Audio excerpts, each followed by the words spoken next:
Hello, welcome to Stageworthy, Canada's theatre podcast. I'm Phil Rickaby, the host and producer of this podcast. This week, I'm going to be talking to Will Parry. And before I talk a little bit more about him, I want to remind you that if you are watching on YouTube, make sure that you like this episode, hit that subscribe button, and also that bell icon so that whenever I put out an episode, you'll get a notification that that episode is available. And while you're there, if you like anything in this episode, leave a comment and let me know what you think about this episode and this conversation. If you're listening to the audio version, make sure that you're subscribed. Go to your favorite podcast app and search for Stageworthy, then hit the follow or subscribe button. And that way, every time I put out a new episode, it will get downloaded directly to your device. While you're there, if you're on Apple Podcasts or Spotify, make sure that you give a rating and review. Those ratings and reviews do help new people to find this show.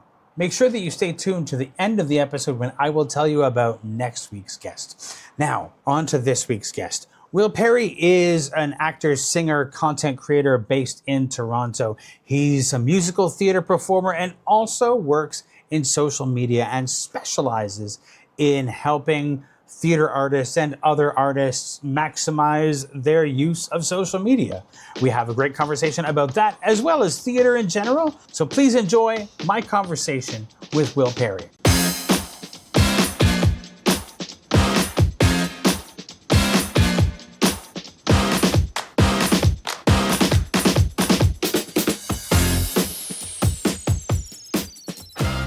Will Parry, thank you so much for joining me. Really appreciate you giving me some time.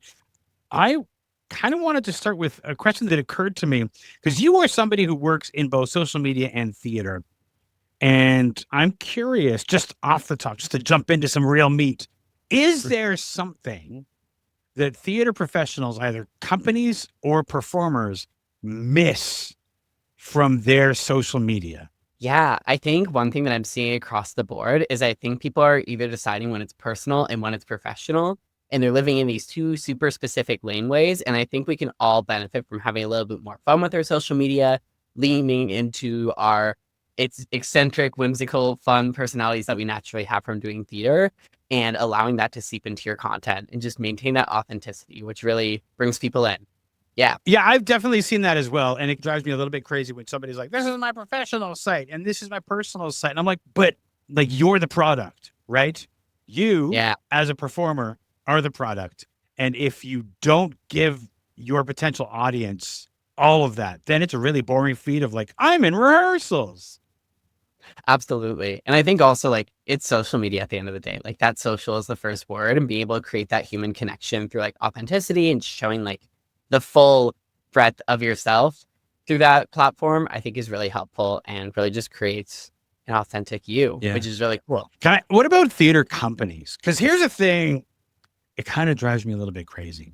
So there will be a social media trend. And then around the time when it starts to die off, suddenly all of these theater companies will jump in doing the trend, but it feels like they don't really understand the trend. They just know that everybody's doing it. What, aside from like jumping on the tail end of a social media trend, what should theater companies be doing just generally in terms of how they deal with their social media? That's a really good question. I think that's what a lot of people perceive, quote unquote, I don't know if we're seeing this, air quotes, good social media is to hop on the trends. Whereas I think something that's really important, and especially with companies and when you're doing it from a business perspective, is to really find that personal brand voice and make it feel like it's an actual human speaking to you rather than just like, here's an ad, here's a promotion, here's us selling you something, and really finding that humanness. Because I think as well with theater specifically, it's so much based in human connection. And to be able to bring that to your audiences at every vantage point, be it social media, be it email marketing, be it in the theater itself, be it in any sort of marketing materials, I think it's really important to keep that human side of things. Yeah, for sure. Because I will say there hasn't been a single instance of a theater company jumping on a trend that I haven't felt internally embarrassed for the theater company, for the people in the video, because it just feels a little desperate and unnecessary. Yeah, I think it definitely verge on that territory, especially if it doesn't align with the brand voice. Sometimes I love when we're getting a little silly, when we're getting a little fun with our socials and creative, but I definitely think finding that brand voice and locking into that is where you're going to find the most efficacy and when you're going to find the most success with your socials. Yeah. Years ago, I was having a conversation with Sue Edworthy. I don't know if you know Sue. Sue's marketing and promotional genius in the Toronto theater scene for a long time. And Sue, and I think this is a truth, that for the average person who's not in the industry, what we do is magic. Like, it's a magic trick. But we have the opportunity to pull back the curtain in a way that magicians can't and show them all of the pieces of how things come together in a way that can be engaging and interesting without having to resort to highly scripted or cringy memes. You are primarily a musical theater performer. I am curious about your background, what brought you to theater. What is your theater origin story? My theater origin story. I was actually thinking about this the other day, and I realized that it was so based in movie musicals, which is awesome. Like Annie and Grease and all those fun ones. Even Sweeney Todd when I was like 8, which is probably a little early for that. But we watch what we watch. We love musical theater. And just seeing that over the years, I was like, oh, this is so cool. And then when I was 11, there was a production of Willy Wonka Jr. happening in Barrie, which is where I grew up. And I loved that movie as a kid, especially the original G. Milder one. So all the stars aligned, and I was like, I'm going to audition. Let's do this. Let's see what happens. And then I got to do that. And from that moment on, I was pretty hooked. Mind you, I definitely did mouth the words to some of the songs because I had no breath support at the time. But if Britney can lip sync, so can I. Am I right? It's true. To go from sort of doing it when you're a child to like making that your career can be a bit of a leap. At what point did you figure out that this is what you wanted to do? I remember when I was really young, my parents would always take me down to Toronto to see a lot of Mervis shows and lots of touring companies of different things like Hairspray, Wizard of Oz. I think I saw Book of Mormon really young, which looking back at it now, I'm like, whoa, Will is watching really adult musicals at a really young age. But just getting to see those and sort of over time seeing the archetypes established and understanding like what different types of roles there were out there, I was like, oh, I see like where I live within this landscape and what I want to do, because I love musical theater because it's so bright and so fun and so exciting. Like there's this exciting whimsy to it, and being able to spread that to other people through joy and laughter is something I feel really passionate about. So it just like clicked for me one day. I was like, oh, they're making people laugh with songs and words. That's cool. I want to do that. Yeah. It's interesting. You mentioned 2 musicals that are at least a little inappropriate for somebody your age to be seeing. First off, Sweeney Todd, probably not right for an 8-year-old. And let's face it, Book of Mormon has about 20 minutes of, it's good. Like a child could sit through this, and then it goes. And at any point, did you feel like your parents were like, maybe this one was a bad idea? Or were you just like, we watch what we watch? I think the movie musicals was more of an independent venture with one of my stepbrothers who at the time was just like obsessed with them as well. So we watched a lot of them together. It was like parents weren't there, so I don't think they necessarily clocked it. But Book of Mormon, my mom was definitely like, I don't know about this one. But that's okay because it ended up leading to a career. So, we do what we do. I recall when I was in high school and I sort of told my guidance counselor that theater was what I wanted to do. And they were kind of like, I'm not prepared to help you with that. I don't know anything about that. But how was your support in school and at home about pursuing theater as a career? Yeah, I think at home, both my parents were really awesome about it, and they were really great about supporting me at a young age, and obviously like supporting me in terms of driving me back and forth from rehearsal, but also supporting me in terms of bringing me to things and letting me do all these super cool pay-to-play programs like workshops and like full 2-act musicals and all that type of stuff, and getting to have that training. So they were really supportive of that, which was awesome. I think schooling wise, I didn't necessarily go to an arts high school or an arts forward high school. So I didn't have a ton of support there, but a lot of my teachers and friends and stuff like that thought it was super cool. So they were supportive in that nature. How did you prepare? Did you go to theater school? Yeah, I went to theater school in Brockville at St. Lawrence College, and I went there for 3 years. The Brockville campus, where that program was located at the time, is right in between Kingston and Ottawa. It's smack dab in the middle. It's a super small town, so we were able to get super focused on the curriculum and just the learning aspect of things, which I'm really grateful that I was able to go somewhere with a small town. Toronto's very exciting, lots of lights. I would have been distracted. I remember I came from a relatively small town, and so coming to Toronto to go to theater school, it was one thing, but they kept us so focused. It was like, yes, I know that the main college is having a party tonight, but none of you will be attending. You will be here working, which was always like, oh, right. And then eventually we forgot about the rest of the college. So, not so bad. Yeah. In terms of your, sort of going through that program, does that program still exist, by the way? Because I know that a lot of colleges are dropping the theater programs. Yeah, that program still exists. I think in the next couple of years, it is fizzling out and finishing off with the current cohorts that they have. But at the moment, it still exists. And I wish it could exist forever because I think it's such an important program for so many, especially because it is in a more rural area. So it provides access to a lot of students who wouldn't necessarily think of that as a career path, which is really cool. Yeah, I could see it also being a really great way to connect to those rural communities in a way that the theaters in the city can't. Yeah, there's a lot of different regional theaters out there that the school started to connect with in terms of them coming to have auditions at the school, or there's partnerships between the theaters and the program. And in terms of guest artists coming, like that's really been a huge support to the program. And as the program's grown and become more on the map, a lot of those guests have been able to come in, which is super cool. Yeah. Now, you've done a bunch of work with Drayton Entertainment, especially in the Youth Academy. How did you get involved with Drayton in the Youth Academy, and exactly what do you do with the Youth Academy? Yeah, so my connection to Drayton started way back in 2014. I was in their youth chorus of their original Peter Pan the Panto, which was so fun. I remember that being a super formative experience, and it was so cool getting to learn from the professionals and also just do a musical at that scale at that age was super, super cool. And then a couple of years went by, I went to St. Lawrence, and my final semester of school, I was doing Going Under, which was directed by David Connolly, who is the now artistic director of Drayton Entertainment. And through that, we were able to do a lot of awesome work together. I was also taking his Zoom workshops at the time because it was in the middle of the pandemic, and I was really enjoying those. And we developed a great professional relationship, which was awesome. And we aligned on a lot of things. And he initially asked me to help out with curriculum and building out sort of what materials the students would be learning from. And then from there, I was like, hey, I work in social media. What can we do? And the position continued to scale into teaching. So I did a few summers of their summer camps. I did my 4th summer with them this year. I think that math is correct.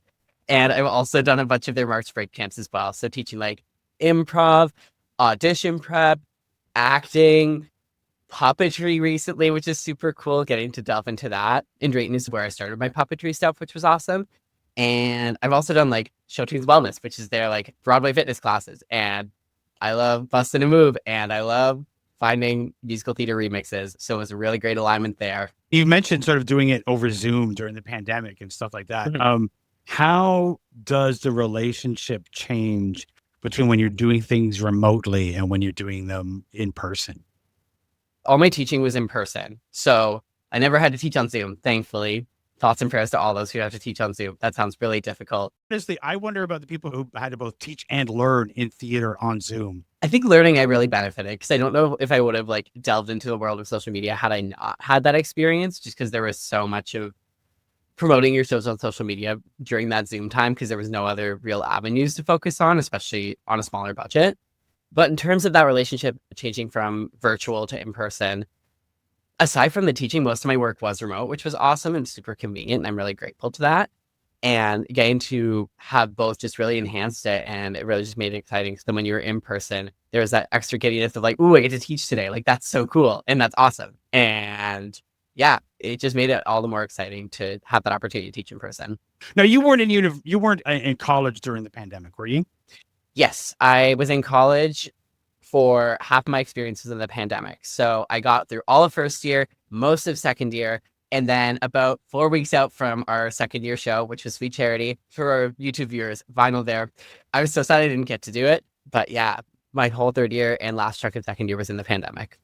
I've spoken to people whose whole experience was in the pandemic, and I really feel for them because I don't know how they managed. But it must have been very difficult to go from the in-person learning into a pandemic, like remote learning situation, especially when nobody's figured out how to do like a show online yet. Like, how are we doing any of that?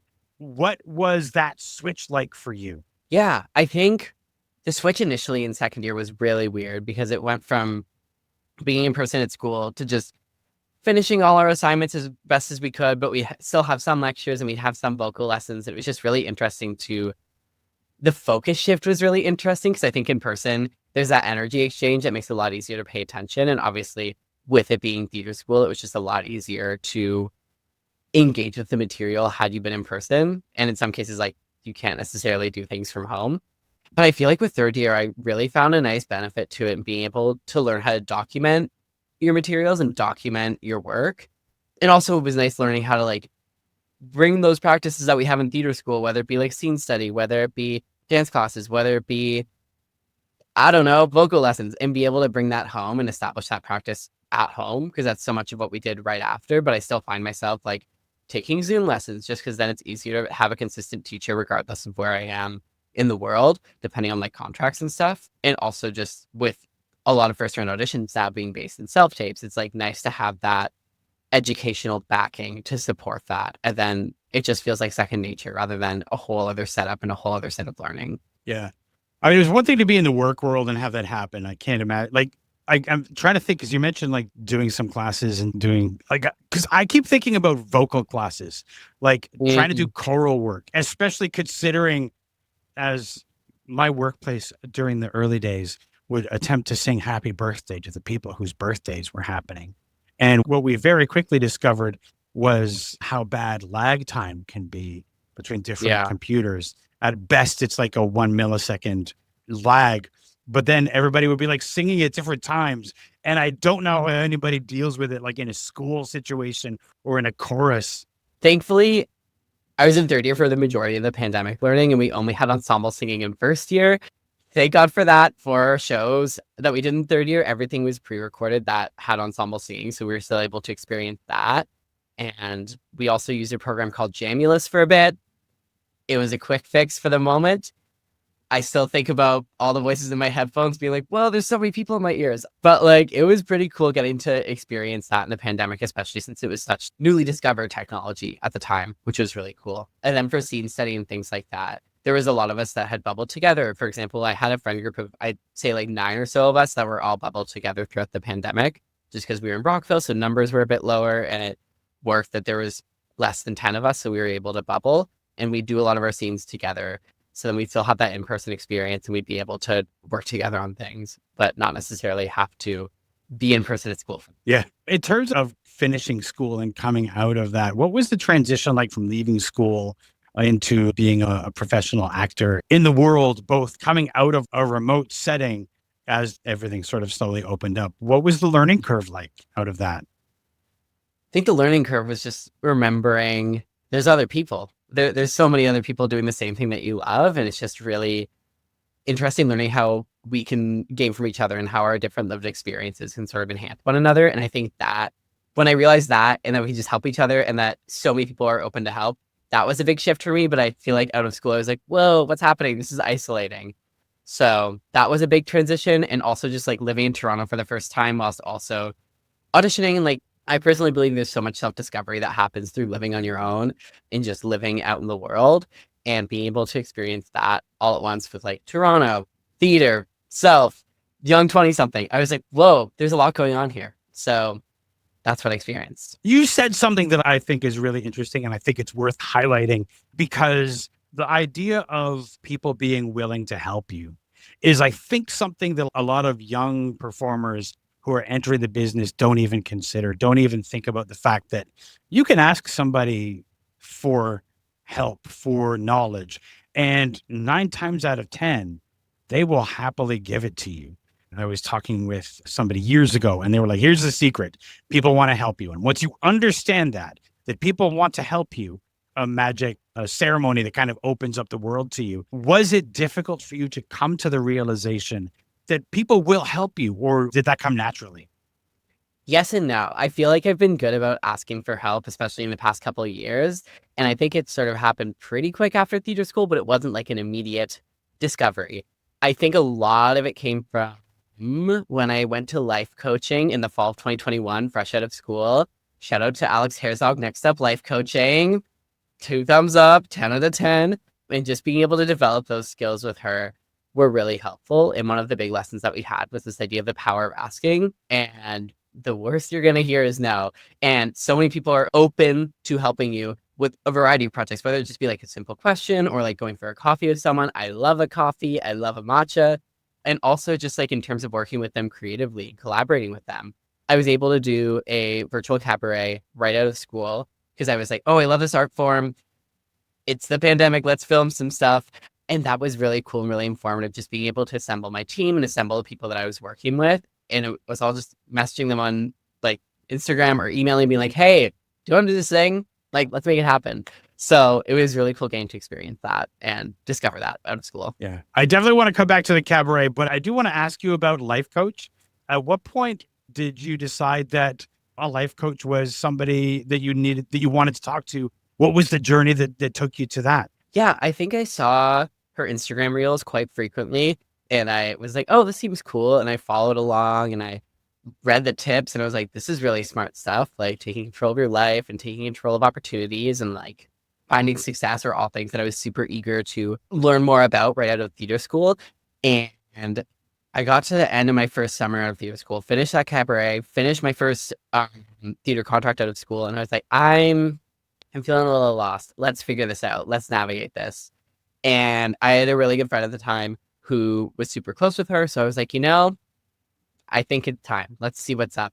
And we did the 15-minute discovery call, and I was instantly mind blown at the work that was about to happen. And I was so excited. I was like, okay, let's do this. So we did 8 sessions right off the bat, which is her typical session model. And then I was like, okay, but I want more. So then a couple months later, we ended up doing another 8 sessions as well. And I think 100% of my success since then I'd attribute to that. Yeah.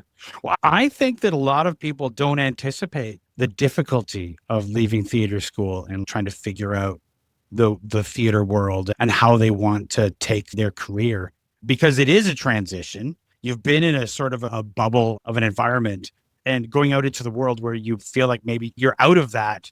And now you have to figure out, like, what does the professional world look like? So talking to somebody, getting help as a career is super helpful. I think it's super useful. And I think anyone coming out of school can really benefit from that type of work. And also just seeking out those mentors and seeking out people who you're like, oh, I like that person's career, or, oh, I like this thing that this person did.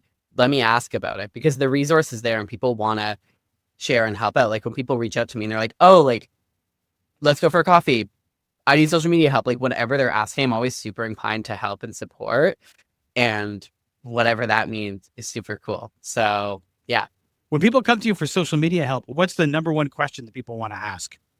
I think people mostly just ask, how do I social media? Question mark, question mark. Like it's always just that question. And I'm like, hey, let's talk about it. And I think most of the pain points that I find with people, whether it be clients or whether it be friends, whether it be whoever, is a lot of people are just finding discomfort with it because it's sharing yourself with the world and it is putting yourself out there, which can be super scary. And we want to be super particular and specific with how we're putting ourselves out there, because once it's out there, it's like toothpaste. It's already out. So a lot of the work I do, I try and infuse with some level of social media mindset as well, and just reframing where your vantage point is on socials. I think it's so easy to get caught up in the metrics, whether it be followers, likes, views, what have you. And I think a lot of people get stuck on that.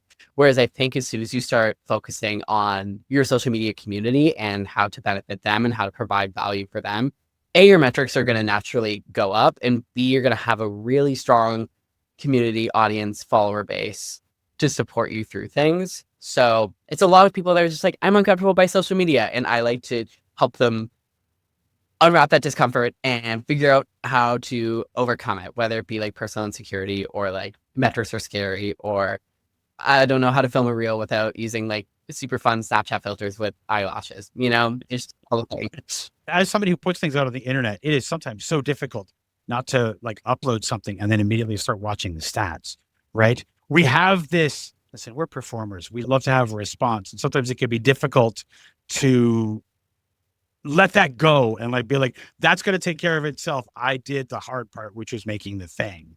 Years ago, I read the book Show Your Work by Austin Kleon, which I found transformative as far as just the encouragement to literally talk about how you do things, show the in progress, show when it's messy, show all this stuff to connect with the audience.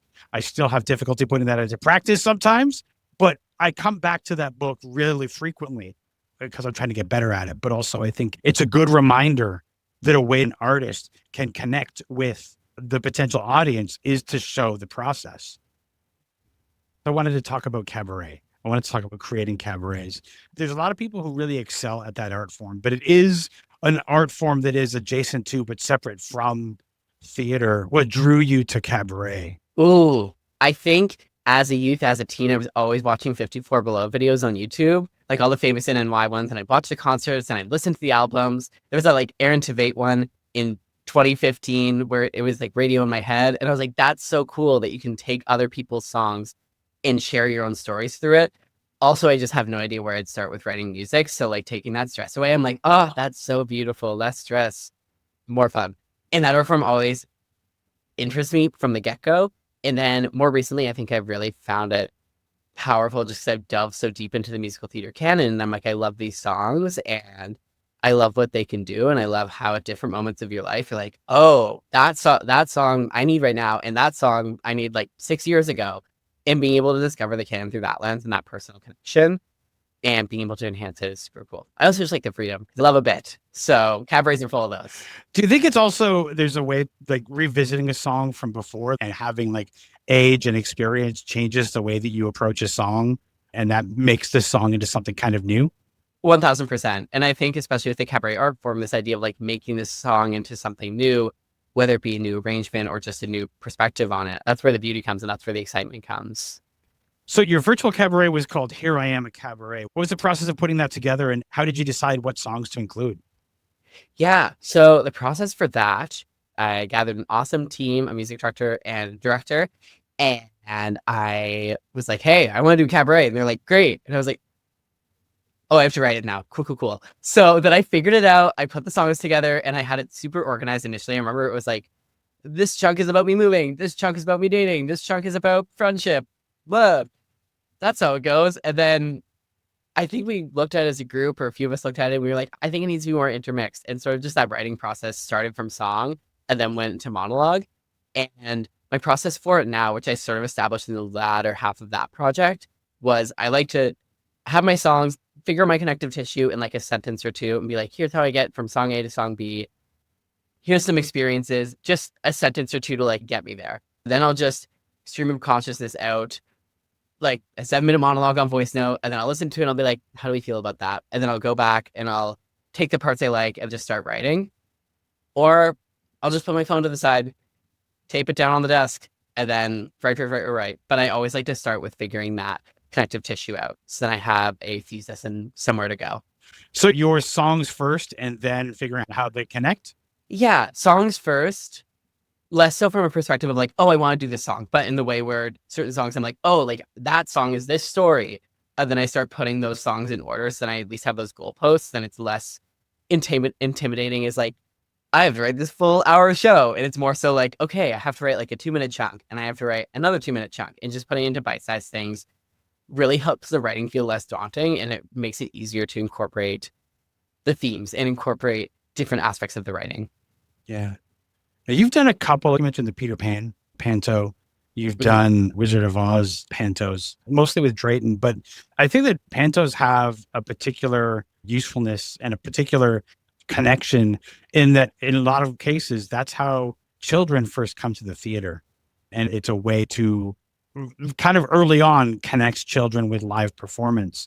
How have you found the process of connecting with an audience and just doing panto in general? Yeah, I think especially over the past year, getting to work with carousel players, going to elementary schools and connecting with youth specifically, and then also working with Smile Theater, going into retirement homes and connecting with that community specifically, and doing pantos, I think there's this beautiful intersection of people that need theater most at the beginning and the ends of their lives, not to be morbid with the end part, but just this idea of how impactful it can be. And I think it's super important that we're spreading art and spreading joy, especially in the pandemic.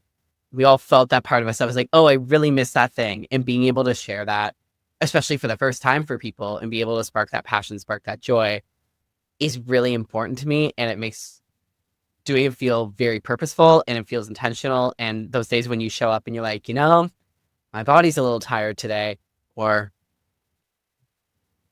I don't know if my brain is super feeling going in front of hundreds of people, you just remind yourself that someone in that audience that day is going to either feel inspired to do this as a career, or it's going to give them an interest, or it's going to brighten their day, whatever it is. There's just that emotional impact, and there's that exchange between performer and audience that I think is so impactful, especially when it's young folks. Yeah. I do think that connection with an audience is an important skill for every performer to learn, whether they learn it in a panto, through a cabaret or solo performance. Just being able to connect with an audience, feel the audience, and get over the fear of like looking an audience member in the eye, which Mhm. I struggled with for a long time and then realized how essential it was in certain performance styles. But it was an incredibly hard hurdle to get over. How did, because you did your first cabaret virtually, but I assume that any recent cabarets have been in person. How do you find connecting with the audience in person and like literally connecting with people in the audience? Interesting question. I think transitioning from online to in person, I thought it was going to be a bigger transition, but I realized that through my online one, I was looking down the barrel of the lens a lot, which I don't always do. And I don't always think it's super necessary. That was almost like an even more intimidating eye because you can kind of see yourself back. There's a bit more reflection than like human eye. So I was like, whoa, that's even scarier. But through the in-person cabaret, it's just with that nature of storytelling. I think cabaret is so casual and it's so personal. It's so like telling your best friend a story that it was so easy to connect with the audience members in that way, especially like I'm lucky enough that a lot of my friends are super supportive and they'll show up and they'll always be in the front row. Hi, mom, if you're listening. So, yeah, just being able to connect with people in that sense because it feels like you're just talking to friends and making that direct eye contact is definitely super important, especially when like telling jokes and telling stories. It's like if you're looking at the back of the house and you're setting that eye line a little higher, like you would in traditional performance, it sort of loosens that connection, doesn't keep the audience as engaged, and doesn't make it as fun for you either. One of the things that was always distracting for me, and doing like virtual meetings and stuff, it happens all the time. And it happens in this sort of thing where I have to, we're recording this in a virtual thing with cameras. I have to turn off my like my ability to see myself. Because listen, we're all vain creatures and we can't help but kind of like watch what we're doing. And so we're not, don't have is that what I'm doing in my face moment? And that you mentioned that being kind of scary the first time you were like sort of doing a cabaret and kind of like seeing yourself. Were you surprised at how frightening that was in the moment? Not entirely, because I think I was doing self-tapes through school for about a year-ish prior, and I had gotten over a lot of those jitters, a lot of those stomach things where you're like, oh, this is uncomfortable. But I think the fact that it was for a bit longer than a traditional self-tape, I was going for like 20 minutes at a time before we had it like interspliced with music videos. That was the scary part, because I was like, I'm going, and it isn't stopping, and in a regular show, you don't stop. Sort of aligned with your social media work, I do want to talk for a second about your website. I always feel like a bit of like a website evangelist. Whenever people don't have a website, I'm kind of like, you got to have one. And sometimes people will have a website, but it's at like a generic URL like wix.com. And I always kind of have a moment of like, you need to have your own name. You need to have a space that's yours. You need to have a domain that's yours. It's not just enough to have Instagram and all these other things. Did you always know you were going to have a website, or was that something that you came to? I think it was an assignment in school, and I just got really excited about it because I remember as a kid, this ages me really quickly. As a kid, I would love designing websites for school. Like I was a part of the webmasters team at my elementary school, so we developed the school's website as like 7-year-olds, which is kind of crazy now that I'm thinking about it. But like, I always like this idea of the website and that platform, and I think it definitely does have something a bit different than socials, especially now that I'm sort of using my website as a vessel for like theater and socials. It's just nice to have that in one place and like, here's my professional offerings, here's my professional persona, here's what I do in a much shorter answer than an Instagram feed that's filled with those personal experiences that we talked about earlier. But I'm very particular about my website. Once a year, I do a rehaul just to make sure that still aligns with me. And I think it's super important work to be doing that as well and establishing that branding. And I think, especially as someone that's more of an emerging artist, being able to establish that brand through a website, social media is so key and essential to introduce yourself to the industry. So I think the website was a really great piece for that. Yeah. I think it also helps you connect with an audience, right? It's a place where an audience can go, listen, we have to take, in Canada, we have to take every opportunity we can as performers to connect with an audience, to grow a following, if that's even possible. So having a place where people can go to do that is super important. And I think it's a tool that not enough people are using. And I think also if you have a really nice website, people want to commission you. So show those web designing skills in your own website and it doubles the work for you. In terms of the things that you've been working on in the recent, like, let's say the last 6 months, what's your favorite thing that you have on the go right now? My favorite thing I have on the go right now, I'm getting more into writing, which is super cool. And I'm working on 2 shows at the same time, which most people are like, I don't know about that, but I think this idea of being able to take a break from one and go to the other and switch back and forth really helps me from getting bored, because as a freelancer, I love getting just to do so many different things at once. So the first one I'm doing is a solo show, which follows similar vibes to a cabaret, but I wouldn't call it that because it's a little bit more structured and there's like some tech elements and all that type of stuff that isn't in the classic cabaret art form. And it's about me and my vinyls. Whoa, brought it back to the vinyls. And I'm hoping to get started workshopping that later this year, and also into the new year, trying to find a way to mount it in some capacity. So we'll see how that goes. And then the other one I am currently writing with Roseneath Theater. I'm writing a TYA show about a puppet and his best friend and some conflict that happens there, because puppets seemingly have access to TikTok. So the puppet gets TikTok famous, and they have some interpersonal drama to deal with because kids love their phones, and I wanted to write something to help them get off them and realize there's more of a world than just that. Yeah. I feel you've come to something naturally, which took me ages to realize, is that switching between projects is not a bad thing. Switching between writing projects is a way to keep each one interesting. My process used to be start to write, it gets hard, new ideas come, I throw this one away, I start to work on the new one. It gets hard, new ideas come, I throw that away, I work on the new one. Whereas having no more than two allows me to, when I have a moment where I get writer's block or this one gets hard, I can put it aside until the epiphany comes on that one and work on the other one. And I found it really helpful. Did anybody suggest that to you? Or did you just do that naturally because you have naturally so many balls in the air? In terms of writing projects, I have the same thing in terms of throwing things out. I think I spent about 2 years. I think there's probably like 14 different documents on my computer of like, Will's solo show, draft. And it's like 3 pages. And I was like, I don't know about that. Or I'd get like halfway through it. I'd be like, I don't know about that either. Let's try again. So I forced myself to put it in a Google Doc. That was a big step, because if I put it on a Google Doc, it's on my email. I see it every day. It's a reminder. And then I had that project going, and I also had the TYA one. I was like, well, I have to get both of these done. What if I do it at the same time? Let's figure that out. And I think it's really been able to enhance both those projects, as they answer questions for one another in a weird way, even though they're very different subject matter. Just this idea of writer's block. It's like, oh, I get stuck on this one. Time to go to the other one. Right. Okay, time to switch. And going back and forth has really curbed that, which is nice. And I'm making a lot of progress that I wasn't necessarily making for a hot minute. Yeah. All right. Let's talk Muppets. I grew up with the Muppets, both, I was in the Sesame Street, the Muppet Show, Fraggle Rock, all of that stuff. I am a sucker for a puppet. What your puppet origin story, and how did you fall in love with puppets? Okay, so I loved the Muppets as a kid. That's completely separate. I didn't even put 2 and 2 together until maybe just this moment. I was like, oh, I love the Muppets movie, like the 2011 one with like Walter. That was my favorite. So good. Life's a Happy Song, banger. Mm-hmm. And then in terms of my puppetry origin story, I got the offer for Wizard of Oz the Panto back in 2022 with Drayton, and I played Toto, who was a super cute dog puppet. And the rest is sort of history. Like, I remember during that rehearsal process, day one, I put my hands on that puppet and I was like, I am going to do my best. Let's see what happens. And it was really nerve-wracking. I was like, holy moly, this is a whole other creature. I know how to walk myself, but I don't know how to walk this puppet dog. So then I was staying in the dorms in Cambridge, which is where the rehearsal space is as well. So you were able to access the rehearsal spaces after rehearsals themselves. And I'd go down, I think every night, if not most nights, and I would rehearse with the puppet, and I'd practice movements, and I'd look in the mirror and I'd see like what looks good, what doesn't. And at one point I like started making little obstacle courses for the puppet. So I'd have like all my stuff in my bag from rehearsal, and I'd just dump it out. I'd dump out the toad on the floor. So there'd be like a deodorant stick somewhere and like a water bottle somewhere.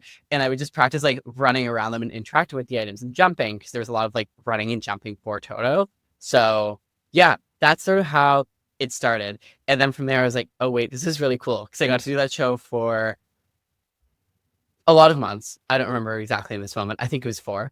And I just really loved getting to explore that. So from there, I decided, hey, I think it's time that I should probably invest in some training for this. And I was able to train at Puppet Mongers in 2024, which was super cool, and do their 2-week intensive, which answered a lot of questions about puppetry.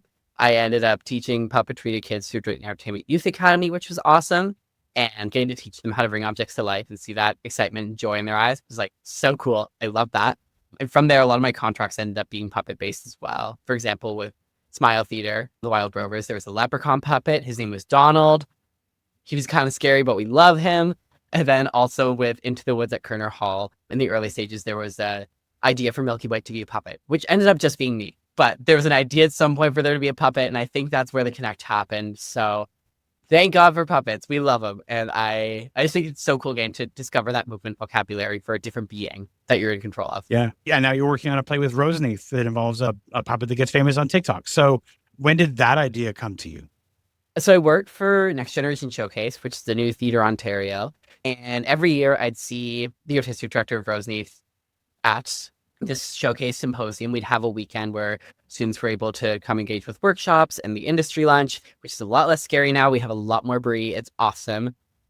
Yeah, I'd see him every year and I was like, I think this is someone that I want to work with because Andrew has great energy, amazing human, all the great things. And I was like, hey, we should work together. I sent an email and then we went for lunch and we talked about potential writing ideas of like, what could that be? And one of the ones that I wrote was this puppet TikTok play. And I was like, I think this is the one. And then it was really fleshed out. My other ideas were like kind of fleshed out. And Andrew was like, I think that's the one. So that's where it came from. And yeah, I'm excited to see what it becomes and if it becomes anything. Well, so now you have these two writing projects that you're working on, the solo play and the TYA play for Roseneath. As you are writing, what's the biggest discovery that you've had as part of the process of writing both or either?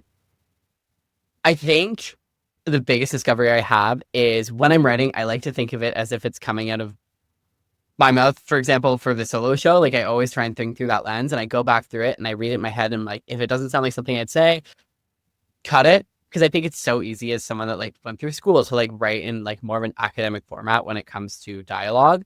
So being able to like speak it aloud and be like, no one actually says that is really important and really helpful and has really helped with the streamlining and editing processes for both. Yeah, it is certainly a great, saying it out loud, getting other people to read it out loud, always helpful. Because if they're stumbling, you know that there's something wrong, something missing. Always helpful to have the words spoken. Because you're right, sometimes things make more sense in the writing of them than in the speaking of them. Yeah. Yeah. And what are you most looking forward to in the next few months? That's a really good question. Yeah, that's really good questions. I think you had a podcast for a minute. Yeah, I'm looking forward to continuing those writing projects and sort of focusing on those and hopefully getting some robust drafts done so that I'm able to start focusing on the development process for both of those.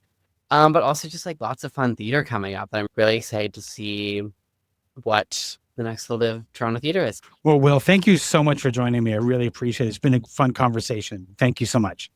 Thank you. Thank you, Phil. Thank you for listening to this episode of Stageworthy. Before I tell you about next week's guest, I want to talk about my Patreon because I can't do this show without the people who've chosen to back me on Patreon.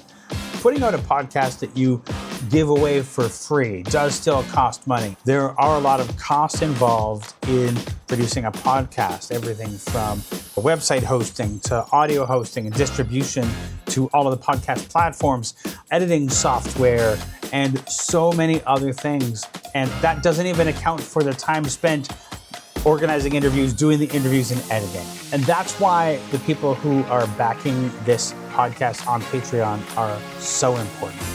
If you would like to be part of that, if you like this show and you want to help me to make it, because that's what you're doing, you're helping me to make this show, then go to patreon.com/stageworthy. People who join the Patreon get early access to episodes, as well as have the ability to participate in conversations about upcoming episodes, issues that are facing the theater industry that we might want to talk about, and so much more. And the more people that join, the more we'll be able to offer. So if you're interested in joining, if you want to help me to make this show, go to patreon.com/stageworthy.